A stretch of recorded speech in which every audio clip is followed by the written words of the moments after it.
বাংলাদেশ ও আমেরিকার সম্পর্ক আরও এগিয়ে নেওয়ার বিষয়ে মার্কিন সহকারী পররাষ্ট্রমন্ত্রী ডোনাল্ড লুর সাথে আলোচনা হয়েছে বলে জানিয়েছেন বন ও পরিবেশ মন্ত্রী সাবের হোসেন চৌধুরী। তিনি বলেন, নির্বাচনের আগে যুক্তরাষ্ট্রের যে অবস্থান ছিল তা এখন আর নেই।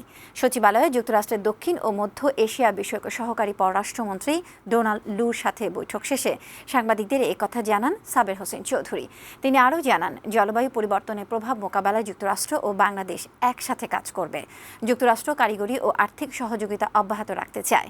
নাসার স্যাটেলাইট যখন দক্ষিণ এশীয় অঞ্চলে কাজ শুরু করবে, তখন বিনামূল্যে বা কম মূল্যে স্যাটেলাইটের রিয়েল টাইম তথ্য পাওয়া যাবে। যে বিষয়গুলিতে আমাদের অবস্থানগুলো অভিন্ন, যেমন জলবায়ু পরিবর্তন এবং সেটার অভিঘাত মোকাবেলার ক্ষেত্রে বাংলাদেশ এবং আমেরিকা আরও কিভাবে কাজ করতে পারে, মূলত আমরা সেটা নিয়ে আলাপ করেছি।